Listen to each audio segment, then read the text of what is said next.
మిత్రులందరికీ పేరు పేరు నమస్కారాలు. నిన్నటి కాంగ్రెస్ బీజేపీల యొక్క దొంగ నాటకం ఆదిలాబాద్ ప్రజలకు ఇప్పటికైనా అర్థమయ్యేటట్టు వాళ్ళే చేశారు. కాంగ్రెస్ బీజేపీ నాయకులు ఒకే హెలికాప్టర్లో కలిసి వచ్చి ఎందుకు దొంగతనంలో పారిపోయిందనేది ఇలా ఆదిలాబాద్ ప్రజలు మాట్లాడుతున్నారు. నేనేమంటున్నానంటే పాయల్ శంకర్ గారు, నువ్వే చెప్పినావు కదా కాంగ్రెస్ బీజేపీ ఎప్పుడు కలవదు. ఇలా మీరే స్వయంగా కాంగ్రెస్ ప్రభుత్వం ఈ రాష్ట్రంలో భారతీయ జనతా పార్టీ ఎమ్మెల్యే ఎట్లా ఒక హెలికాప్టర్లో దొంగచాటు వచ్చి దొంగచాటులో పోతారు? దీనికి కారణం ఏంది? దీని రాష్ట్ర ఒప్పందం ఏంది? దీని ఆంతర్యం ఏమిటని చెప్పి నేను భారతీయ జనతా పార్టీ కాంగ్రెస్ పార్టీ ప్రభుత్వాలు ఇద్దరు అడుగుతున్నాను. ఇంకా మీరిద్దరు కలిసి ఆదిలాబాద్ ప్రజల్ని ఎన్ని రోజులు మోసం చేస్తారు? ఇప్పటికే 2 సంవత్సరాలు దాటినా మీ అనేక భారతీయ జనతా పార్టీ ప్రభుత్వం కావచ్చు, కాంగ్రెస్ పార్టీ ప్రభుత్వం కావచ్చు, ఇప్పటికీ మీ మోసాలు సరిపోలేదా? ఇంకా ఎన్ని రోజులు ఆదిలాబాద్ ప్రజల్ని పంపిపెడతారని చెప్పి నేను 2 ప్రభుత్వాన్ని చిత్తశుద్ధిని అడుగుతున్నాను. ఈ చిత్తశుద్ధి ఏదైనా అడుగుతున్నా. ఇలా ఇండస్ట్రియల్ పార్క్ కాదు, నిజంగానే ఇండస్ట్రియల్ పార్క్ పెట్టాలనే ఉద్దేశం ఉంటే దానికి సంబంధించిన అధికారులు వస్తారు. దానికి సంబంధించిన అధికారులు ఇక్కడ ఏరియల్ సర్వే జరుపుతారా, స్థానిక అధికారులతో మీటింగ్ పెడతారా? లేదనుకుంటే మీ ప్రభుత్వం ఉంది, కాంగ్రెస్ పార్టీ ప్రభుత్వం. ఇదే అధికారులను మీరు హైదరాబాద్ పిలిపించుకొని సమాచారం తీసుకోవచ్చు కదా, రిపోర్ట్ తీసుకోవచ్చు కదా. మరి ఎందుకు ఇంత దొంగ చప్పుడు కాకుండా దొంగతనాలు వచ్చి ఇటు భారతీయ జనతా పార్టీ కార్యకర్తలకు నాయకులు తెలియదు, ఇటు కాంగ్రెస్ పార్టీ కార్యకర్తల నాయకులు తెలియదు? దీని ఆంతర్యం ఏమిటి అని చెప్పి ఆదిలాబాద్ ప్రజల్లో ఒక చర్చ జరుగుతుంది. దాంతోపాటు మరి ఇలా మీ 2 ప్రభుత్వాలు మేము ఆదిలాబాద్లో ఉన్నటువంటి సీసీలు ఓపెన్ చేపిస్తామని చెప్పి అమిత్ షా గారు చెప్తారు. ఇక్కడ ఉన్నటువంటి స్థానిక పార్లమెంట్ సభ్యుడు ఎమ్మెల్యే చెప్తారు. అది ఇప్పుడు దాకా లేదు. మరి రేవంత్ రెడ్డి గారేమో ఇండస్ట్రియల్ పార్క్ చేస్తాం, ఆదిలాబాద్ నాగ్పూర్ కారిడార్ అవుతుంది, హైదరాబాద్ నాగ్పూర్ కారిడార్లో చిన్న పరిశ్రమలు పెట్టి ఉద్యోగాలు కల్పిస్తామని చెప్పి ఇటు రేవంత్ రెడ్డి గారు ఎవరు నమ్మంటారు? ఇలా సీసీఐ ఇప్పటికీ లేదు. 2.5 సంవత్సరాలు కాబోతుంది, ఇప్పటికీ ఇండస్ట్రియల్ పార్క్ కానీ ఏ చిన్న ఉద్యోగం కానీ ఆదిలాబాద్ చేయడానికి కాదు. నిన్నటిది పచ్చి డ్రామా. పాయల్ శంకర్ గారు, నేను సూటిగా నీకు అడుగుతున్నా, నువ్వు గతంలో అయితే సిఎస్ స్టేట్ వాళ్ళు దాదాపు 3,000 ఎకరాల భూమి అక్కడ కొని బ్యాంకులో లోన్ తీసుకొని ఇలా ఈడీ అటాచ్మెంట్లో ఉన్నటువంటి మాట వాస్తవం కాదా? ఈ గౌరీ శంకర్ పెద్ద వ్యాపారి, ఎందరో మందికి ఉద్యోగాలు కల్పించినటువంటి వ్యక్తినే సర్వనాశనం చేసిందే పాయల్ శంకర్ కాదా అని అడుగుతున్నాం. ఇలా పాయల్ శంకర్ ఉన్నటువంటి గౌరీ శంకర్ని గతం పట్టించి ఆదిలాబాద్లో అనేక ప్రైవేట్ ఉద్యోగాలు కల్పించినటువంటి గౌరీ శంకర్ని రోడ్డు మీద తీసుకొచ్చిన వ్యక్తి పాయల్ శంకర్ కాదా? ఇది వాస్తవం కాదా? మర్రయ్యల ఇండస్ట్రియల్ పార్క్ పేరుతోటి మళ్ళా యువతకు ఉద్యోగాలు ఇప్పిస్తాను చెప్తున్నావు కదా, ఇది కేవలం నీ కుటుంబ సభ్యులకు ఉద్యోగాలు మాత్రమే లభిస్తాయి. పక్క ఇది గౌరీశంకరి కథ మట్టించడం, ఇండస్ట్రియల్ పార్కుల పేరుతోటి యువతను మరొకసారి మోసం చేయడానికి ఇండస్ట్రియల్ పార్క్ అని చెప్తున్నావు. ఇలా నీ ఇండస్ట్రియల్ పార్క్ ద్వారా ఇక్కడ ఉన్నటువంటి యువకులకు ఉద్యోగాలు కాదు, నీ కుటుంబ సభ్యులకు ఉద్యోగాలు మాత్రం లభిస్తాయి. నీ కుటుంబ సభ్యులు మాత్రం బాగుపడతారు. దానికి అదే ఉదాహరణ చెప్తున్నా.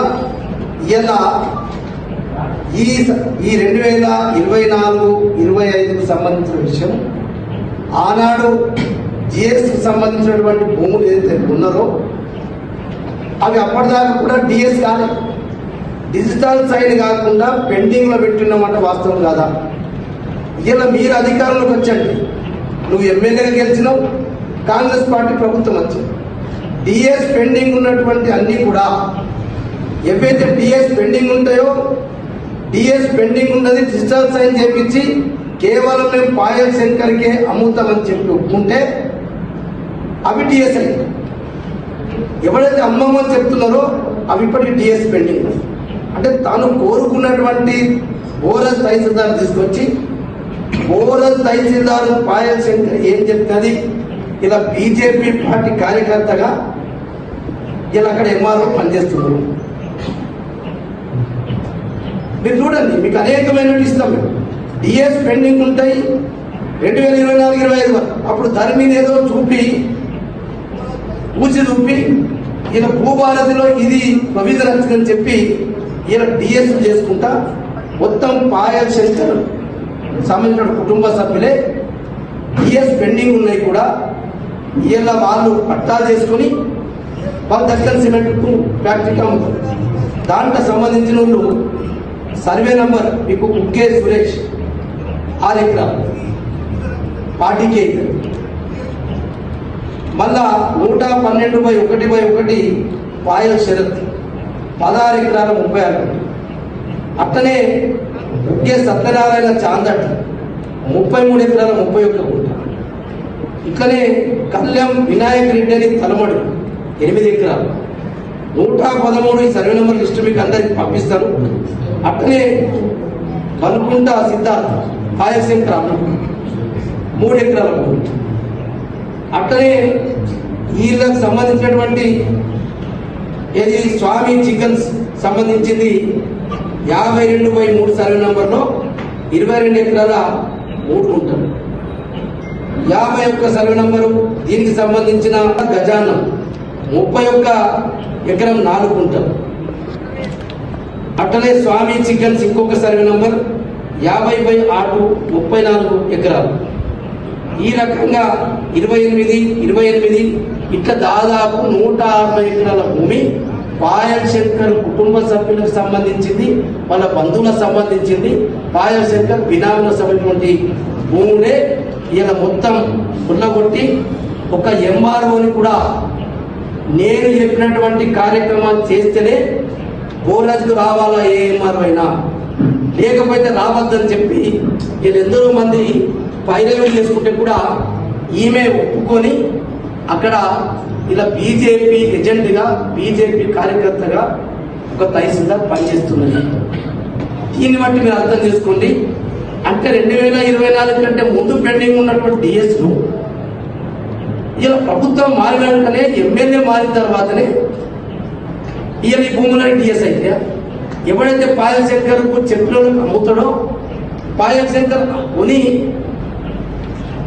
దక్కన్ సిమెంట్కు ఇంకా దేనికో రేపు ఇండస్ట్రియల్ పార్కులకు కూడా ఈ జిఎస్ సంబంధించినటువంటి ఇంకా 6,000 ఎకరాల భూమి ఉన్నది. 6,000 ఎకరాల భూమి కూడా ఇప్పేయడానికి సిద్ధంగా ఉన్నామని చెప్పి ఈయన ఎమ్మెల్యే ఏదైతే రేవంత్ రెడ్డి అనుచరులు సుదర్శన్ రెడ్డి, వేవ్ నరేందర్ రెడ్డి వీళ్ళిద్దరు చూస్తారా? కేవలం ఇది పాయల్ శంకర్ కుటుంబాన్ని, పాయల్ శంకర్ కుటుంబంతో పాటు రేవంత్ రెడ్డి ప్రభుత్వం, వేవ్ నరేందర్ రెడ్డి భూములు ఉంటాడు, ఇక్కడ సుదర్శన్ రెడ్డి భూములు ఉంటాడు. వీళ్ళందరూ కలిసి ఇండస్ట్రియల్ పార్క్ పెట్టి ఈ భూములనే వాళ్ళకి దారదత్వం ఎక్కువ ధరకు అమ్ముకునే ప్రయత్నం తప్ప ఇది ఆదిలాబాద్ యువతీ యువకులకు, నిరుద్యోగులకు చేసేది సున్నా అనేది నేను ఘంటాపత్రంగా మీడియా ద్వారా చెప్పాను. అది ఏ శివారు? శివారు ఇదంతా అత్తిఘాట్ శివారు. అత్తిఘాట్ ఉంటుంది, ఇలా కొద్దిగా ఉంటే భీంపూర్ మండలకు సంబంధించి ఉంటుంది, గిమ్మాపీక్ శివానికి సంబంధించి. ఇది ఒకటే కాదు, ఇంకా చాలా ఎకరాలు, ఇంకా 100 ఎకరాల భూమి కూడా ఈ రీసెంట్లీ 8 రోజులలో చాలా చేశారు. అందుకొరకే దీని గురించి కలెక్టర్ గారికి కూడా రిప్రజెంటేషన్ ఇస్తాం. ఇలా ఈడీ అటాచ్మెంట్ ఉన్నటువంటి భూముల్ని మేము స్టేట్ బ్యాంక్ ఆఫ్ ఇండియా పోయినా పార్ట్ రిపోర్ట్ తయారు చేయడం. ఇలా కలెక్టర్ గారిని అడిగితే కలెక్టర్ గారు నేను కూడా మీ బీఆర్ఎస్ నాయకులు ఇచ్చిండ్రు, నేను ఈడీ ఎన్ఫోర్స్మెంట్ డైరెక్టరేట్ రాస్తే కూడా నాకు కూడా సమాచారం ఇస్తలేరు. మీరు ఎక్కడన్నా ఈడీ అటాచ్మెంట్ ఉన్నటువంటి భూముల లిస్టు నాకు ఇస్తే తప్పకుండా వీటిపైన చర్య తీసుకుంటామని చెప్పి నేను కలెక్టర్ గారికి ఇప్పుడు కలవడం జరిగింది. కలెక్టర్ గారు కూడా నేను ప్రయత్నం చేస్తున్నా, మీరు ఇంటే ఇవ్వండి, తప్పకుండా యాక్షన్ తీసుకుంటామని చెప్పి. నేను చెప్పే ఉద్దేశం ఏంటంటే, ఇప్పుడు దక్కన్ సిమెంట్ ఫ్యాక్టరీకి ఇచ్చినాం, ఎందుకంటే అది అఫారెస్టేషన్ ల్యాండ్. దక్కన్ సిమెంట్ కూడా ఎక్కడో ఫ్యాక్టరీ పెట్టుకుంటే ఫారెస్ట్ ల్యాండ్ అక్కడ తీసుకుంటే దానికి బదులు ఇక్కడ ల్యాండ్ కొనియాలి. ఇప్పుడు చెప్తే నువ్వు ఫారెస్ట్ మోసం చేసినట్టే, నువ్వు ప్రభుత్వాన్ని మోసం చేసినట్టే. ఇయర్ ఈడీ అటాచ్మెంట్ ఉన్నటువంటి గౌరీశంకర్ సంబంధించిన 2400 ఎకరాల భూమి అంటే అది ప్రభుత్వ సొమ్మే కదా. బ్యాంకుల అప్పు లేకపోయి గౌరీశంకర్ వాడుకున్నాడు కదా. ఇలా ఆనాటి ప్రభుత్వం హయాంలో ప్రభుత్వ సొమ్ముని దుర్వినియోగం చేసినటువంటి గౌరీశంకర్ కు ఈడీ అటాచ్మెంట్ చేసి ఉంటే నువ్వు ఇలా ఈడీ అటాచ్మెంట్ ఉన్నటువంటి భూముల్ని కూడా మాయ చేస్తున్నావా? 2 ప్రభుత్వాల శక్తిని ఉపయోగించేస్తున్నావా? మొత్తానికి ప్రజల ఆస్తి ధ్వంసం చేస్తున్నావు కదా, ప్రజలంతా నష్టపోతున్నారు కదా. అందుకొరకే పాయల్ శంకర్ గారి దందా కేవలం అది ఇండస్ట్రియల్ పార్క్ అయినా, అది మరి ఎయిర్పోర్ట్ అయినా, ఇవన్నీ ఆ ఎయిర్పోర్ట్ దగ్గర కూడా ఇప్పుడు పాయల్ శంకర్ భూములు కొనుక్కున్నాయి కూడా మీకు దృష్టికి వస్తే నేను తెలిసిస్తాను. ఆ ఎయిర్పోర్ట్ ఎట్లా తీసుకుపోవాలా, మాస్టర్ ప్లాన్ ఎట్లా తయారు చేయాలా, మాస్టర్ ప్లాన్ ఎక్కడ భూములు కొనిపించాలని చెప్పి ఆల్రెడీ 45 ఎకరాలు పాయల్ శంకర్ కొన్నట్ట. ఇంకా నాకు అది డీటెయిల్స్ రాలే. నేను ఇంకొక వారం 10 రోజుల నాడు ఎయిర్పోర్ట్ సంబంధించిన ఏరియాలో కూడా, మాస్టర్ ప్లాన్ సంబంధించిన ఏరియాలో కూడా పాయల్ శంకర్ తన వ్యక్తులతోటి 45 ఎకరాల భూమి కొన్నాడు. అది కూడా బయటకు వస్తుంది.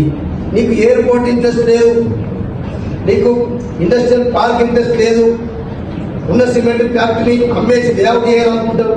నీ ఆలోచన ఏది? అదే ఆలోచన ఏంది? అసలు భూములు అమ్ముకొని ప్రభుత్వ ఆస్తులను కాజేస్తామన్న ఉద్దేశం తప్ప అసలు ఆదిలాబాద్ ప్రజలు గెలిపించి దానికి అనేది. అదే నేను అడుగుతున్నా, దీనికి పూర్తి స్థాయిలో సమాధానం చెప్పు. ఇలా మేము కొన్నటువంటి భూములు, నువ్వు ఇలా అమ్మినటువంటి నువ్వు ఎప్పుడు కొన్నావు 2016-17 భూములు కొనుక్కున్నావు, ఈయన దగ్గర సిమెంట్ అమ్ముకుంటున్నావు, రేపు ఇండస్ట్రియల్ పార్క్ ఇస్తావు. ఇంకా ఇటువంటి భూములు ఈడీ అటాచ్మెంట్ లో ఉన్నాయి అనుకుని రేపు తేలితే, మేము రుజువు చేస్తే పాయల్ శంకర్ గారు దేనికైనా సిద్ధమా? ఫస్ట్ జవాబు చెప్పు. ఇవి ఈడీ అటాచ్మెంట్ లేవు, పక్కా నేను చూపిస్తా, ఇది రుజువు చేస్తే నేను దేనికైనా సిద్ధమని చెప్పి రేపు చెప్పు. ఇగో ఇది పాయల్ శంకర్ గారు చెప్తుంది. నీకు అంత ఇంట్రెస్ట్ ఏమంటే ఎయిర్పోర్ట్ అక్కడ 6000 ఎకరాలు ఇప్పిస్తుంటున్నావు కదా. ఈ ఎయిర్పోర్ట్కి 700 ఎకరాలు అవసరం కదా. అనవసరంగా ఇప్పుడు ఏమేమి ఊళ్ళు పోయినటువంటి పరిస్థితి ఉంది.